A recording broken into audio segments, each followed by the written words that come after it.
Yes!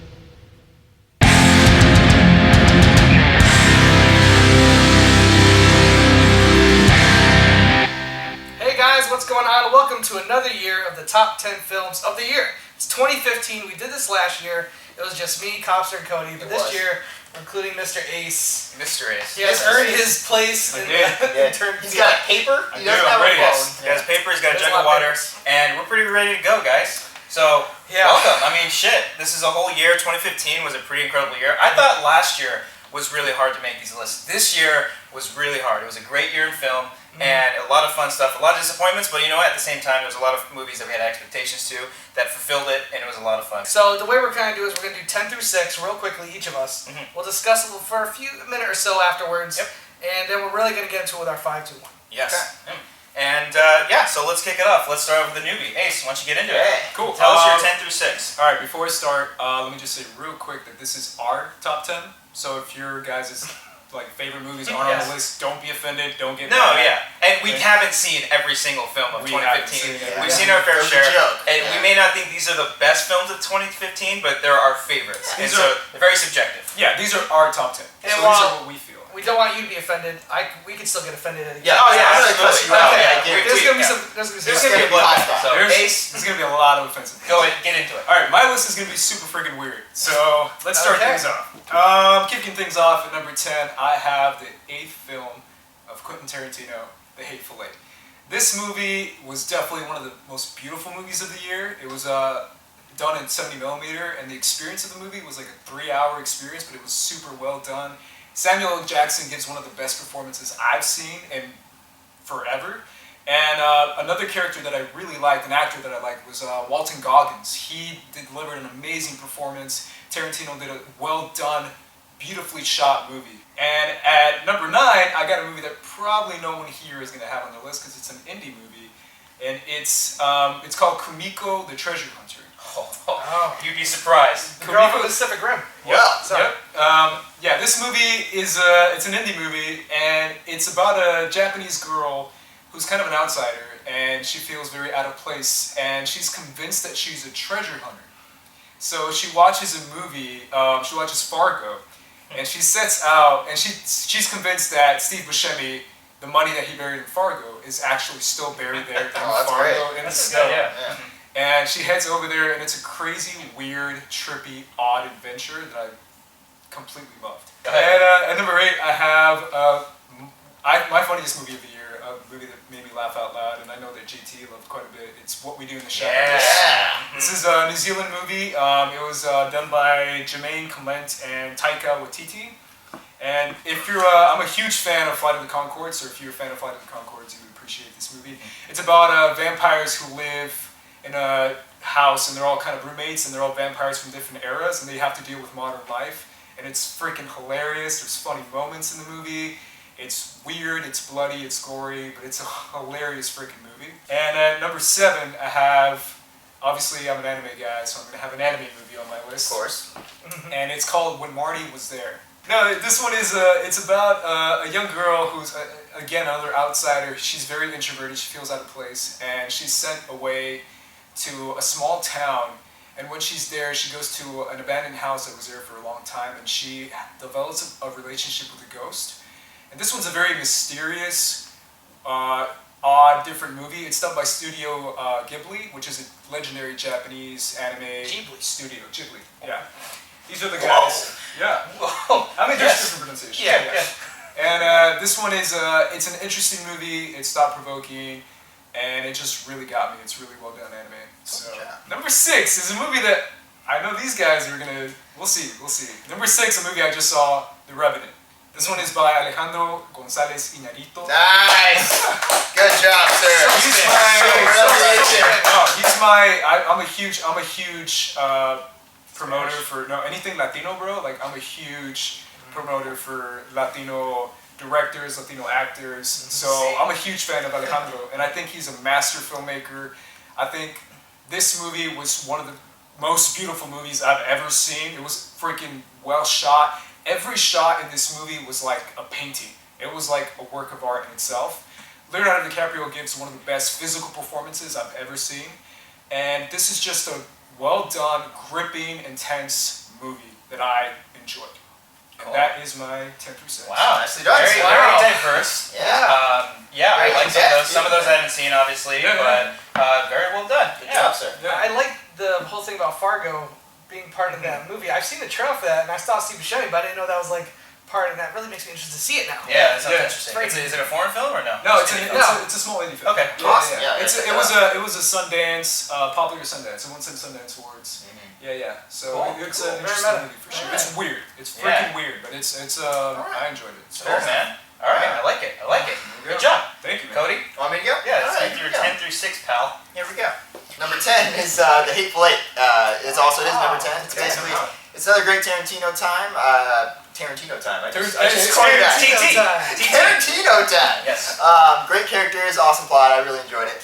Number 9, Star Wars: The Force Awakens. Now I know a lot of people are putting this as like their number one. The reactions here phenomenal right now. I'm just kidding. Look, I'm not going to blindly put it as my number 1 just because it's Star Wars. I mean, Yeah, but number 9? it's a great movie. It has some flaws, which I can talk about at a later time. But I got to appreciate it enough for getting me back into Star Wars. I haven't felt that way about movies since I was a kid, so good job there. Number 8, It Follows, one of the best horror films of the year. It's a great throwback to Carpenter and all that. Really enjoyed it. Number 7, Steve Jobs. This is the most entertaining 2-hour mommy-daddy fight you've ever seen. It's awesome. I love Sorkin. I know a lot of people have a problem with him. I just can sit back and watch that dialogue be spoken all day. Steve Jobs was great. And number 6, Creed. Yeah. Look, I've never been huge on the Rocky franchise, sorry. But I liked the first one, and Rocky Balboa I really loved. Creed I thought was above all of them. I really love Creed more than anything else in the franchise. Great job. Ryan Coogler is going places. I know he's already gone places, but he's going to more. You're the man, and that is my 10 through 6. Wow, nice, quick, buddy. Nice. Yeah, very good list. I have not seen Steve Jobs. I I know, yeah, and it might have made it on there because I think you and I have similar tastes in film, but I like it. Star Wars, obviously, you gotta, as long as it's in your top 10. I had to give it props. So, I'm not So when you're saying later time, is that right now? no, after we shoot this. yeah, what's your problem with it, pal? I fucking hate it. I was curious if It Follows would make anybody's list. Nice, man. All right, well, let's get up to Cobby. Me? Oh, you guys want to go to me? Okay, all right. Hi, how you doing? Cobbster, how you doing? Shut up and talk. At my number 10 is Inside Out. I really enjoy this film. The way they incorporated psychology with, by telling the meaning of the story, it's actually like factual stuff that happens, and it's just really interesting to see how they play it off. But they manage it to make it equally depressing and happy and fun, and it's just a fun adventure movie that I really enjoyed, and it's not only one of Pixar's best, but it's one of the best films of the year. At number 9, I'm going to try to say this correctly, Sicario.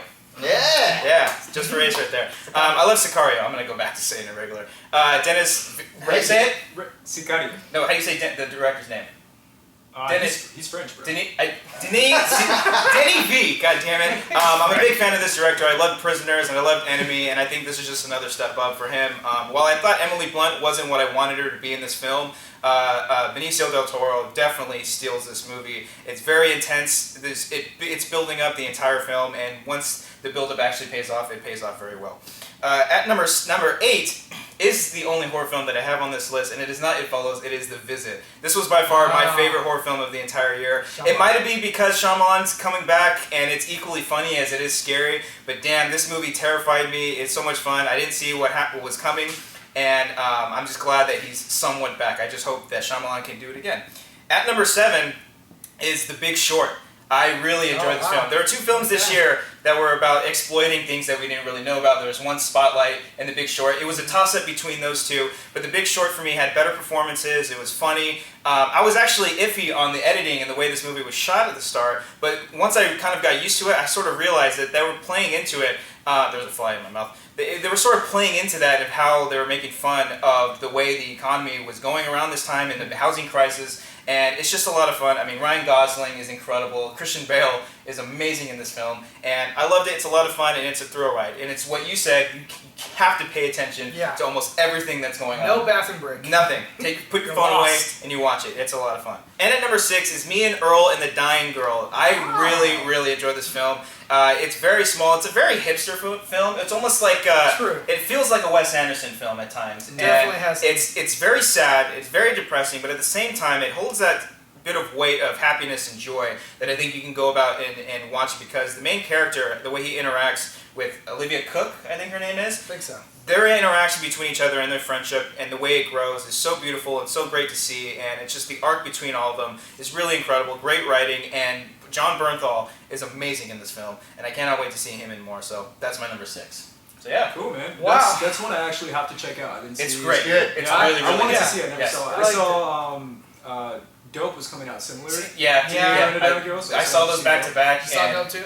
Dope didn't make my list. So, I'll say that right now. The Visit. Huh? Yeah. The Visit's in your top 10. It is in my top 10. I like the movie a lot. Yeah. I love The Visit. I loved it. Top 10? I loved it a lot. So you liked it more than It Follows? I think I did. Yeah, because I can get behind It Follows, obviously, and I know a lot of people aren't a big fan of that movie, but I think for me, The Visit had more scares. The Visit actually genuinely creeped me out. I understand that. Okay. Genuinely creeped me out, and actually with The Visit, there was a lot of emotional weight to it that I didn't think was going to be in the movie, especially at the end. And especially at the end, and it really drew me in. And it's actually, if you're like an aspiring filmmaker, which I know a lot of people are, that movie is actually really inspiring, because it's like M. Night going back to, like, it felt like he was a kid making a documentary. You know, the way the girl was telling the story. So it touched me a lot in that ways. Yeah, not in a weird way. Those are two, I'll say, so far of all these lists, you've mentioned two movies like that I didn't really expect it, The Visit and Meet Your Own Dad Girl, which I really liked. I saw really early in the year. So his was the unexpected list?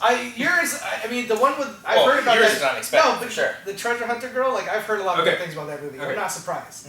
But I'm surprised you saw it, because I don't think I really saw it. I saw a lot of indie movies this year. Yeah, that's good. That's one I'm definitely going to check out. Yeah. Cool. Alright, it's on me, guys. Yes, let's do this. It's you. Alright, so we're going to start off number 10 with Mission Impossible 5. Every year I try to like put one of my favorite summer blockbusters. I feel like a lot of times people make these lists, they just go with like the real art Oscar kind of stuff. Yeah. But I mean, summer is one of the reasons. Summer movies are one of the reasons why I fell in love with movies. Yeah. So I always try to find my favorite summer film. And for me this year, I mean, I'm not going to count Mad Max because it came out in May, and it kind of eclipsed what a blockbuster film is. Yeah. Mission Impossible is a sequel to a popular franchise. And I keep waiting for them to fail, almost. Yeah. I'm like, how many can you do and still be good? And this isn't like Fast 7 good, where it's just like, it's fun entertainment. It's that, and it's just really well-made film. So for me, number 10 is Mission Impossible 5, Rogue Nation. Number 9, this guy said it, What We Do in the Shadows. I was championing this movie very early on in the year. I love movies like Spinal Tap. I love the whole mockumentary, comedy, dry humor.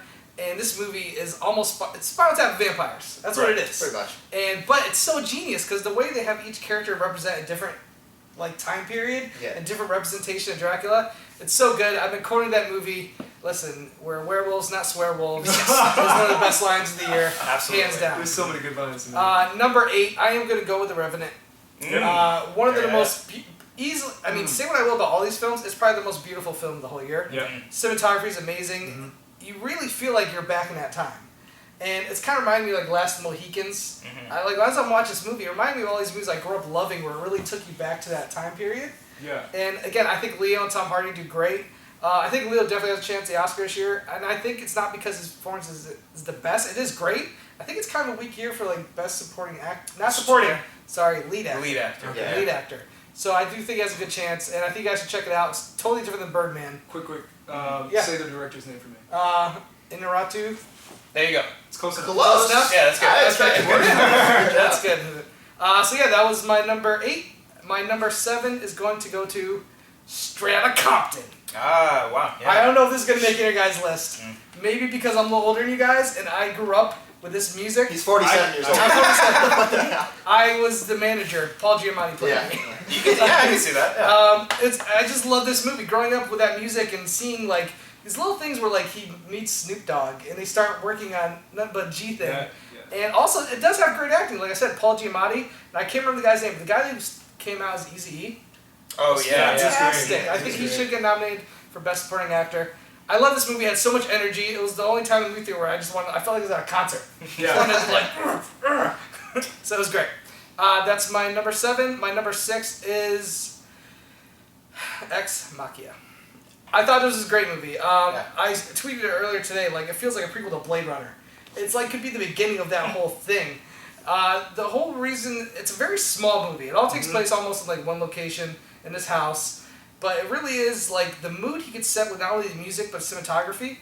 But it's just fantastic. And Oscar Isaac and Domhnall Gleeson? Domhnall, yeah. Domhnall That's Gleeson? pretty good. Because I don't think you pronounce that. D. Gleason. Gleason's awesome in it, and so is Oscar Isaac. Jack Gleason? And so is the girl. I can't remember her name. Alicia Vikander. Yeah, there you go. Yes, So her. French.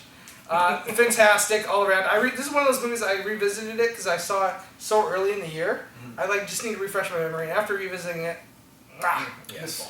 Nice. Cool, man. Very good list. One Yeah. thing I can't say is Straight Outta Compton, I loved. That's going to be my honorable mentions. By It's the way. good to be on mentions. Yeah, Okay. because it was a Yeah, it's great not my movie. list. I appreciate the music Yeah. too. And that moment with Okay. Snoop Dogg was, it was so Yeah. good, dude. Seeing I like, love that music. Seeing Tupac doing Tupac Hail was Mary good, and yeah. studio, Yeah, and it was sick.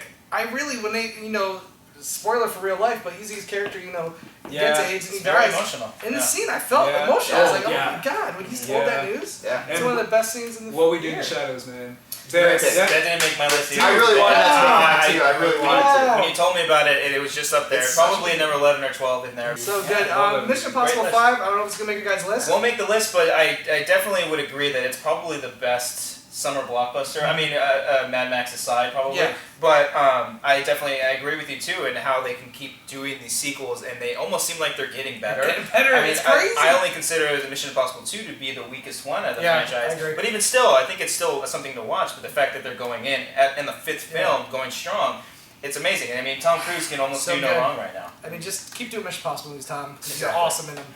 Cool. It's so good. Now what we're going to do, we're just going to go individually 5 through 1 all the way across, just sort of build some anticipation for you guys. So Ace, start us off, your number 5. My number 5 is a small movie, but a movie that hit me really hard, and that is Spotlight. Spotlight is my number 5. It gives Michael Keaton and Mark Ruffalo are great in this movie. The content in this movie is actually really dark because what these reporters did by uncovering the cover-up of the Catholic Church was just crazy. And it paints it doesn't shy away from showing the negative effects of what these priests did, and I love that because it's such an issue that is not getting a lot of light to it, and it shows it in a very well-told story. My number 5, going on a completely different spectrum here. Kingsman: The Secret Service. That's right, JT! Kingsman: The Secret Service is such a fun action movie. It's not the dark, gritty, depressing ass shit that we see all day with action movies nowadays. Kingsman is a great time. It's funny. It's awesome. It's over the top, but it's greatly over the top. I love Kingsman: The Secret Service. That is my number 5. My number 5 is a little movie called The Martian. I'm so happy that Ridley Scott came back with this film because despite what people think about Prometheus, I still do enjoy it, but I mean, Exodus and that other shit movie that he did, it's really sad to see where Ridley Scott has been, but with The Martian, you put Matt Damon in there, you have such great writing, and the interactions that that everybody else has on Earth, on opposite sides of what Matt Damon has by himself on Mars, is really great, and it has a really great sense of humor for how dark the subject matter is, and it's very emotional. The special effects are pretty damn great as well, and I love the journey that Matt Damon has in this film, and it's just really great. My number 5 is Sicario. Sicario. Yeah, Sicario. This is one of those movies, and you said this earlier when you mentioned it, that I totally agree with. Like, I went in kind of thinking it was going to be Emily Blunt vehicle. It was going to be her movie. She was going to, kind of like Zero Dark 30 was for Jessica Chastain. Yeah. And it really wasn't that. She was kind of like something Bait that and was... switch. Yeah, a little bit was that. And I agree with you. Benicio del Toro, amazing. He stole the whole movie from me. And then you rewatch it again, which I did. It's his movie, It is really. his movie. And she just is like this player that is a chess piece that she doesn't know she's a chess piece. Yeah. It's so good. It's my favorite film by the director. Denny I didn't love Prisoners as much as everybody else, and I still have yet to see Enemy. I know you guys say it's really good. It's very good. Yeah. I'm gonna watch it very soon, but I really like Sicario. I love that. Nice. Love your guys' picks. So it goes back to me? Well, you want to discuss it first? Like Oh, all the our picks? fives? Yeah. Yeah, just let's discuss our 5. Yeah, sure, let's do it. Yeah, I mean, Sicario, same thing. We'll get to it in a second. He is I agree with just that. spewing over here. I feel like Not Emily happy. Blunt was sort of like the audience, like she was part of the ride Yeah. and we were with her. Totally. And then once Benicio del Toro goes in, it just steals the whole thing. I think the best scene in that whole movie is when they're crossing the border. Because it builds so much tension and nothing happens basically. But that tension building up was almost nerve-wracking. Yeah. When they show the cop car following it, and they're like, "Who's that cop car?" And then I don't know I what's have gonna no happen. idea where I don't know it's what's The, going on. the night vision scene in that too. Night Vision's great. Yeah, The way they shot it too. Roger Deakins' so cinematography in good. that movie is incredible. It's And great. it's up there for my favorite ending of Yes. Especially with Del Toro's The Metal Gear Solid ending? The Metal Gear Solid ending is amazing. Your Kingsman Secret Service. I knew that would piss you guys off. I'm not surprised you have it on your list. You remember how much I was Yes, ranting about it. I'm just surprised. I thought it might have been a little lower on the list, but I still love Colin Firth in that movie. It's great. Colin Firth was great. I still love Sophia in that movie. Sophia Boutella. Yeah. Her character with her blades. I think her name was Gazelle in the movie, and she was nuts, man. She was like the Terminator in that movie. Yeah. It was dope. The T-1000. Yeah. Cool. Let's hit the fours. Number 4. Speaking of number 4, it's your number 5. My number 4 is Sicario. Sicario. All right. Again, this movie it's actually super personal for me. It's actually a super personal movie because every single place they go to in this movie, I grew up in.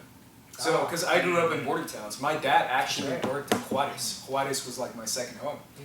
So I knew about the deaths, I knew about the cartels, I knew about the gangs, I knew about the drugs, I knew about all that because I grew up with that. Every single place I've lived in is border towns, whether Arizona or Texas, it's just been border towns. And that's why this movie hits so close to home for me. And Benicio del Toro, like you guys were saying, was phenomenal in this movie. Like he is like a superhero in this movie, and it's amazing. And it's such a, I love the scenes in the tunnel, when they go in the tunnel. Yeah, it's the best. And the freaking ending with Benicio del Toro just going into that. I can hear you say that all day. Yeah. Sorry. Benicio, that's great. That's great. Hey, I support any Latino, you guys know that. Yeah, I just said La Bamba is one of my favorite movies. No, not to mention Josh Brolin, very underrated in that movie. Josh Brolin is so good in that movie. Yeah. So freaking really good. Yeah. he's Number 4 is Me and Earl and the Dying Girl. Cobbster brought this up before. I love this movie a lot. I'm sorry. I know it's a little, you said before, it's kind of a hipster movie, but what I loved about it is that this is such a depressing ass topic, but they handle it so well. It's actually one of the funniest movies I've seen this year. I really loved it a lot. Great performances all around. Great script. It's a great movie. The guy who played Earl is pretty damn funny. Oh yeah, It's really good. Yeah. Cool. Also, who showed up in Sicario and Me and Earl Dying Girl? Shane from Walking Dead. I forgot you said Sicario. That's right. Yeah.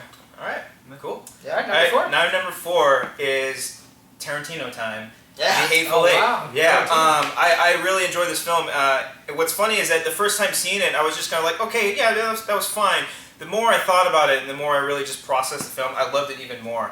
And it's the whole Tarantino dialogue that goes on in this film is what I really missed in Django. Because I did think the dialogue in Django was fine, but it didn't feel like people sitting down just having conversations. That's what this movie was. I don't really think it was necessary to shoot it in 70mm if they were just in a room the entire time. I would have wished there was more landscape shots or anything, but it was very obvious at the very start of this film that he was just showing that shit off. But I mean, gosh, the performances, Walton Goggins, like you said, is the scene stealer for me. Like I think the only difference between this movie and every other Tarantino film, there's not that one Oscar-worthy performance. I don't think there was really any. It was just flat out great performances and some surprise hits. So it's like the entire build-up in the first half. I can see people like thinking that's boring, but the dialogue is it's just so hardcore and fun that I can't help but have fun with it. And then once the intermission happens and that second half just hits off, it's so much fun. Yeah, it is so much fun, and it really blows your head away. Good stuff. My number 4 is Steve Jobs. I love this movie. I'm not like the biggest Sorkin head, like as far as like the fan. I do like his work, but this definitely is a Sorkin movie. There's a scene, and this is a scene to me that like is almost as exciting as any action film I've seen this year, where he's in an argument with Jeff Daniels. And then it flashes back to another fight he had with Jeff Daniels. So you're intercutting 2 fights, and it was so well edited, and the way the dialogue is going back and forth. I felt like I was like, it was just as good as any scene in Mission Impossible, where you're watching this action, but you're doing it with dialogue. And I think Michael Fassbender, how I said earlier, I think this is a little bit of a weak year for his lead actors. If Leo's got any competition in my book, it's with Michael Fassbender, because he dominates this movie from beginning to end. Great supporting cast with Kate Winslet, like I said, Jeff Daniels. I absolutely love the movie. Some people complain they didn't get into his whole life, but I like taking these just small little events, and I just thought it was genius. The 70s, 16mm. 80s, 35mm. Then when you get to the late 90s, digital. fantastic. So that's my number 4, Steve Jobs. Nice. Yeah. Well, again, like I still need to see Steve Jobs. Yeah, you didn't see it? One, I want to see it because of Sorkin and just the subject matter alone. But Danny Boyle is really great. Yes. The fact that he does those different types of style filmmaking for the entire film just totally speaks Danny Boyle. Because you look at all of his movies, like Sunshine, even 20 Days Later, he does some interesting camera work and the way they're shot in general. So I do want to see that. I think those are interesting. You guys both have me Earl and the Dying Girl. I like to. I never want to hear you say Drive is a hipster movie and give me shit for it again. Okay, fine. Because fine. if you think Drive's hipster, Yes. Mirror of the Dying Girl. Very hipster. Yes. Kick uppercuts Yes. at me.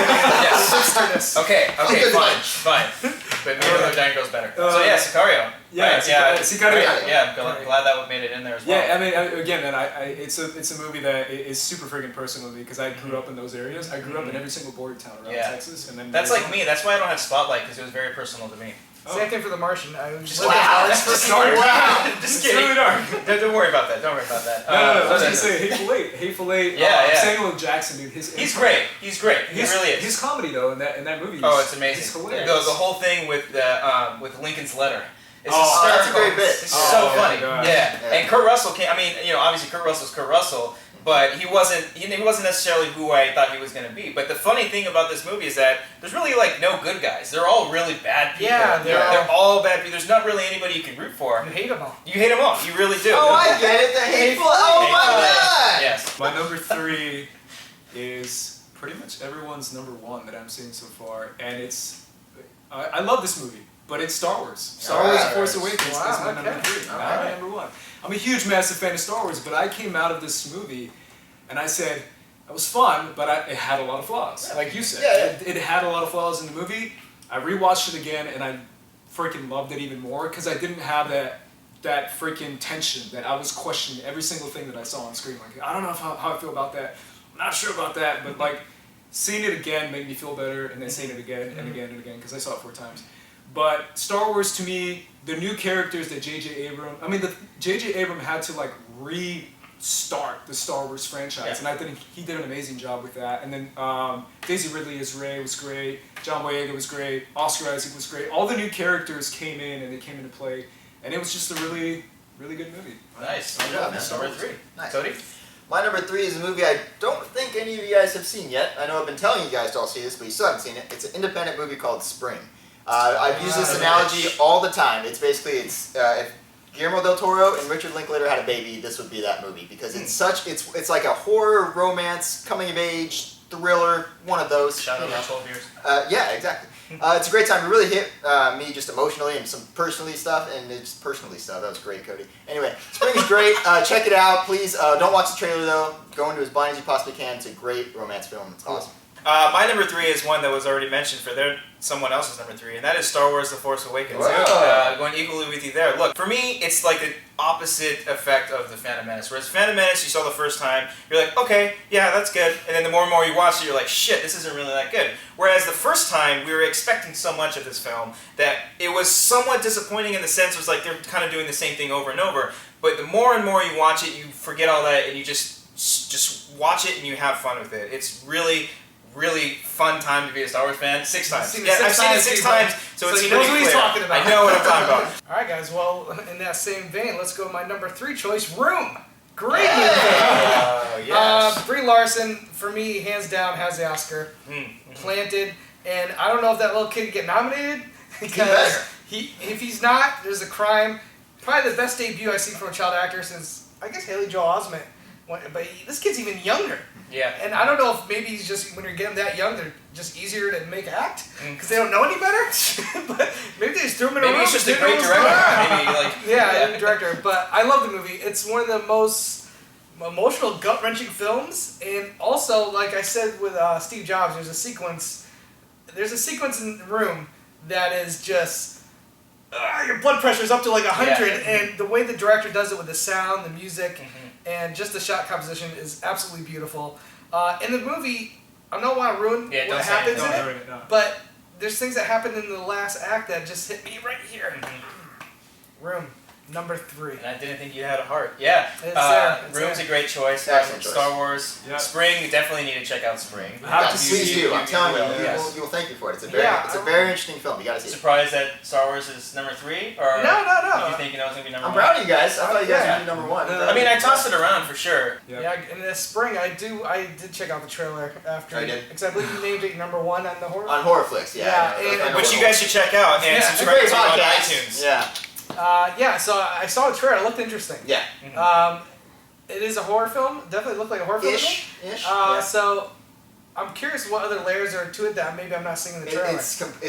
The trailer is kind of misleading in a way. Okay. It's more of a romance film than it is a horror film. I understand that. And I'm a sappy little, bastard, whatever. Yeah, I'm a little boy. Yeah. But it's really good, guys. I'm telling you. All right, number 2 is a movie that there's 2 movies in my lifetime that I've been so freaking blown away that from what I've seen on screen, where I was just like, oh my god, what did I just see?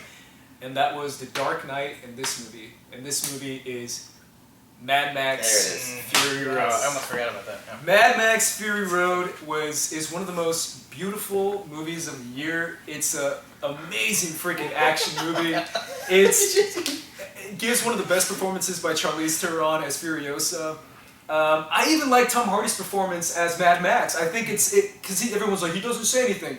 He's not supposed to say much. He's a quiet, badass character. I've never yelled so much in a movie theater as much as this movie. You shouldn't do that. Just quiet. Out of sheer shock of what's going on, because these guys actually did these stunts, and it was amazing. Mad Max, it could have been my number 1. It's a good movie. Okay. Great pick. My number 2 is Ex Machina. I loved the hell out of this movie. I loved the isolated aspect of it. It felt like a very good Twilight Zone episode. What I loved most about it is that this movie came out, April? I'm still thinking about the ending. And I'm still thinking about the decisions that were made and the morality aspect of it. I love the hell out of Ex Machina, guys. If you haven't seen it, what the hell are you doing with your lives? Go see Ex Machina. It's awesome. Nice. Love your picks. The reason why I didn't say anything when you brought up Room, because that's my number 2. Room is my number 2 film of the year. Literally just saw it yesterday. That was the last film that I saw, and I'm very, very happy that I did. Look, it may not be the easiest movie to watch, going back and watching it, but there is that sense of joy and hope that is sprinkled throughout it, and I love the take on it, because it's hard to speak about without giving anything away, but the conversations that they have with each other, it's almost like it's the idea of her bringing this kid into this room and them growing up into it, and that whole Stockholm Syndrome thing, and what would happen, it's like, I can't... So much I want to say, I just can't say it. Just what you said, I definitely agree with you. Brie Larson has it locked. This kid is incredible. Definitely one of the best performances from a kid actor in a very, very long time. And it doesn't shy away from just hitting gut-wrenching stuff. It's very, very hard to watch. I mean, I'm not a mother or a father. Maybe I might be. Who knows? But even for me, I thought, yeah. Being you're my son. So no, but thinking of if you have a mother and you're the kid, and the just basically the relationship that they have with one another. It's so heartbreaking. And I tweeted earlier, I laughed, I cried. There's so many different emotions that run through your mind in this movie. That's the gauntlet emotions. It is, and the scene that you're talking about, that's tensing up, I just. Heart was pounding probably more than any other film in this year, and it's great. It's a great look on a subject matter that isn't really touched upon in movies, and it's very interesting to see how the outcomes of happen. What would happen if someone was stuck in a room for so long. So, yeah, definitely. So my number 2 is a film that is a continuation of a story that started with an earlier actor. And this could also maybe talk about my number 1 film. Oh my gosh. But number 2 is Creed. Wow. That's right. Wow. Michael B. Jordan, Sylvester Stallone. Listen, we all know I'm a huge Rocky fan. Are you? I'm huge. Let me tell you something. When I first woke up... Oh my god. Well, I'm listening. Listen, when I woke up that day and heard there was going to be a Creed movie, I wasn't I was happy, but I was also like, shit, really? Rocky Balboa ended it perfectly. The last shot is Rocky Balboa fading away. As it leaves, goodbye. I did it. I fixed the franchise. But then Ryan Coogler comes back, literally has to sell it to Stallone for 2 years. And Stallone, after 2 years of trying to be convinced, was finally, all right, let's do it. You have the passion. This was not like a money grab. This wasn't him just trying to make a movie. He had a passionate story that he wanted to tell. And it comes through. I really hope Stallone wins the Golden Globe on this Sunday. when this is being recorded, we don't know yet. Hopefully he gets nominated for Oscar. It's his best performance, I think, since the first Rocky. Yep. You know how hard it is to take a character you've done for that long in every different like decade and that still bring something new to him? Yep. And show like a new side that you've never seen before? It's not an easy task.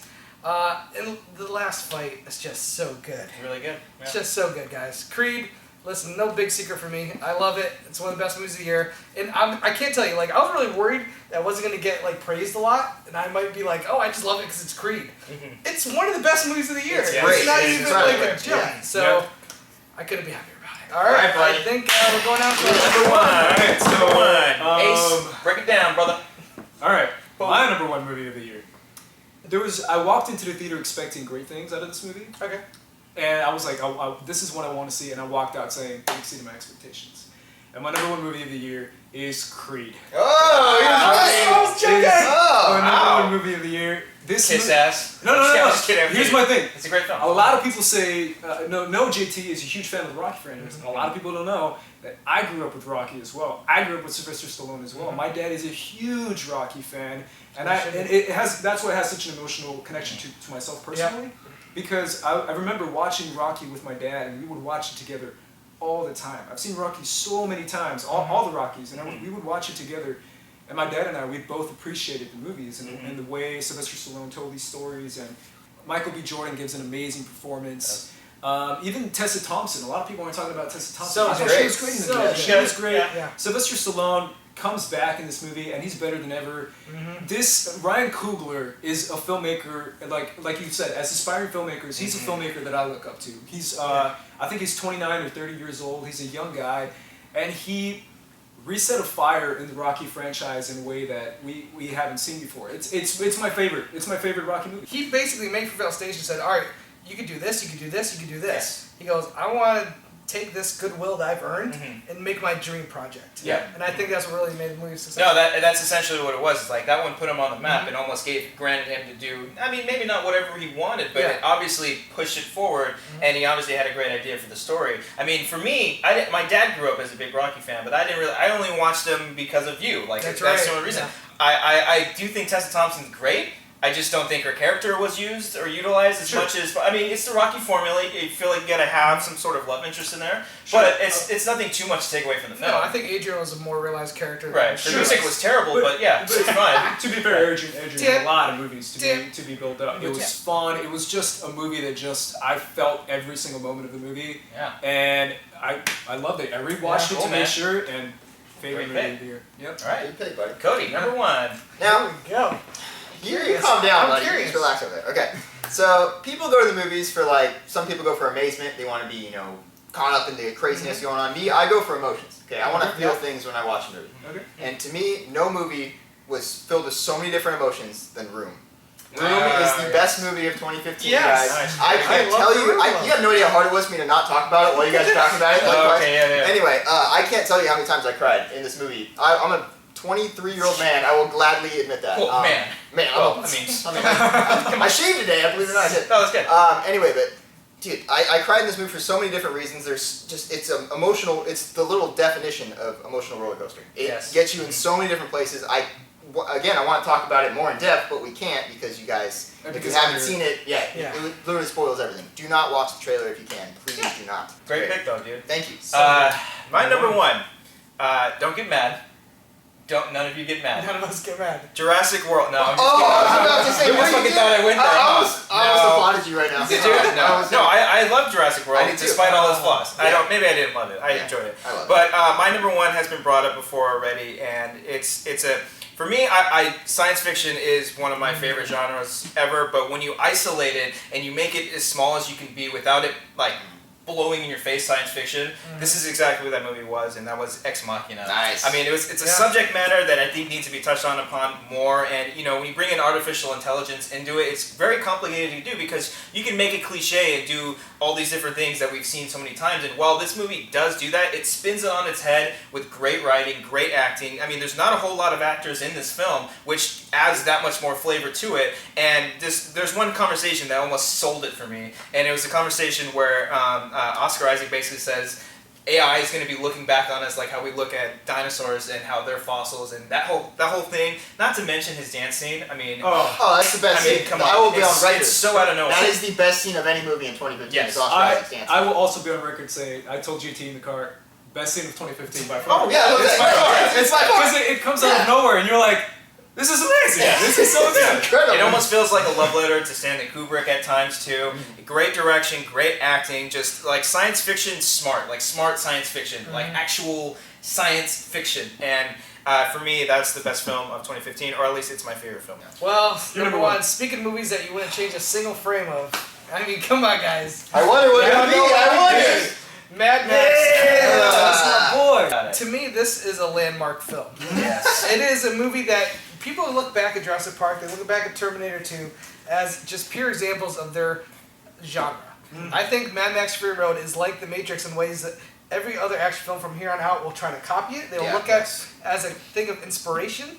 I remember sitting in the movie theater and there's a stranger next to me and I almost wanted to grab him and be like, dude, what the fuck is happening? I was like, are you watching this shit? I'm sorry, that's why I wanted to grab the stranger next to me and be like, this isn't something like anything I've ever seen before, and it's a director who's been directing for a long time. Yeah. And you watch The Road Warrior, Mad Max. Those movies, I think, were he can only do so much in that time. He was held back by technology. Yeah. And to see this director who's now 70 plus years, 72. Yes, and just take all the tools that the filmmaking has advanced and to not remake the movie, but remake the franchise that he created. And just bring it to a whole nother level. Reignite it? Reignite it. That's a great word, especially for this. Tom, again, I'm with you. Like, I go for movies for emotion. Yeah. Okay? Like, that's why Rune is so high up there. And Creed. Like, if you say, why did you take Mad Max over Creed? Yeah, if you put me in a room and I had to choose one movie, it'd be really tough. Maybe I'd go with Creed because that's where I grew up with. That's what I went with. But I cannot deny a masterpiece when I see one. And even though I love Creed, it's my number 2, there's a few things I might change about it or some story. Very little things. Yeah. Okay. But Mad Max, there's nothing I would touch in that film. I think it is a masterpiece of action cinema. I could go on for another hour, but it's the best review film of the year. Yep. The fact that a movie, like when I saw the trailer last year at Comic-Con, I said, this looks awesome. Yeah. Did I think it had a chance of being nominated for Best Picture? Do you think I thought it was going to be the best reviewed movie of the year?